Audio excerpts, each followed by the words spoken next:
So we are now rolling. There we go. All right. Okay, guys. Whenever you're ready, over to you. Okay. Hello. Today we'll be talking about the top 5 indie games. Now you might ask yourself what an indie game is. It is a game of any genre that has produced by a small company or developing team. First up, we've got Ultra Kill. It was released on the 3rd of September of 2020 and published by sole developer Hakuto under the New Blood Interactive company. It is a game in which the player runs around with many different weapons, different abilities, you could call them, and chaining combos together to kill hordes of enemies as you descend into Dante's Inferno from Christian, the Bible, sorry. This then culminates in infinite replayability in the game, in which the player can make their own combos, do their own sort of playthroughs, use certain weapons on certain times, use others at others. And due to this, it has amassed 3.5 million copies sold worldwide. And as of right now, it has not won any awards due to it being relatively new and small. Yeah. Now we have the much-loved game Cuphead. Cuphead is a run-and-gun style game that was heavily inspired by the 1930s art style of cartoons. The art style allows players to familiarize the characters with other franchises such as Disney's Mickey Mouse. The game's story follows the protagonist Cuphead and his brother Mugman, who make a deal with the devil, resulting in them needing to collect the souls of runaway debtors as a form of repaying their own debt.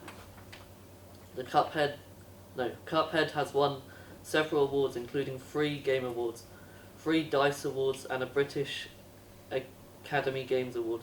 It is available on PC, PlayStation, Xbox, and Nintendo.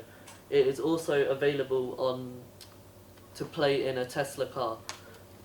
Cuphead was inspired by many games such as Guitar Heroes, Contra 3, and Thunder Force, and seeing as how without these games Cuphead wouldn't exist, its creator has decided to pay homage to them, and in turn it has a big impact on how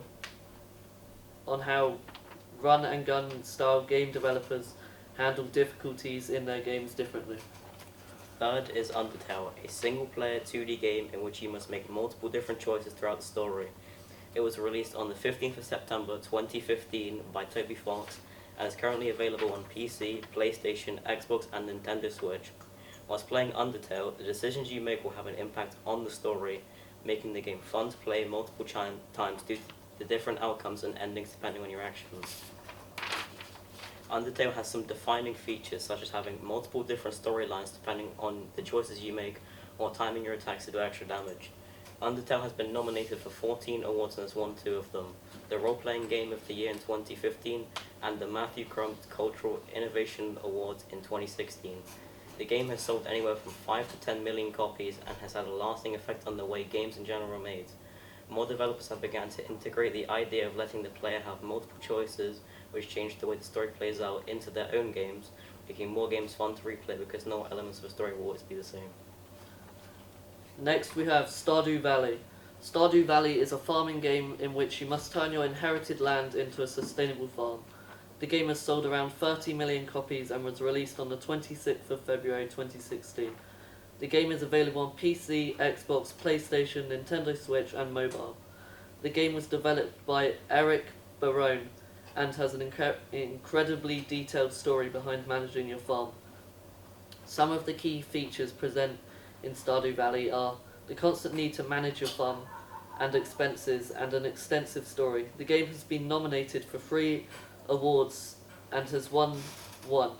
Stardew Valley has caused a massive shift on the style of simulator games due to emphasizing the impact that a detailed story can have on a simple farming simulator.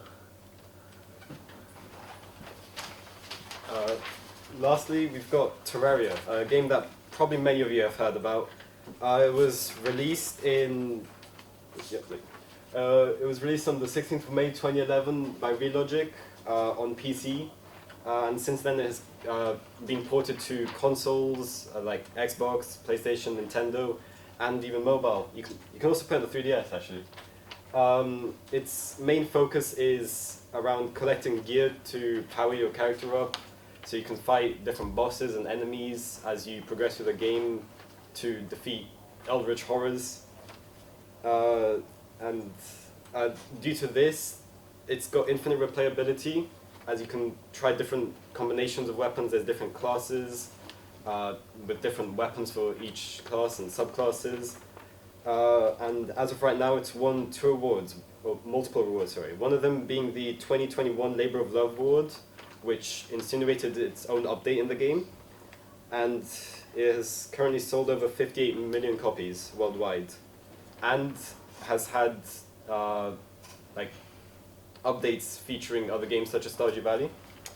All in all, indie games had a massive impact on gaming as well as a whole on how certain mechanics or genres are handled, as well as inspiring other game companies to start producing better quality games. Thank you for listening.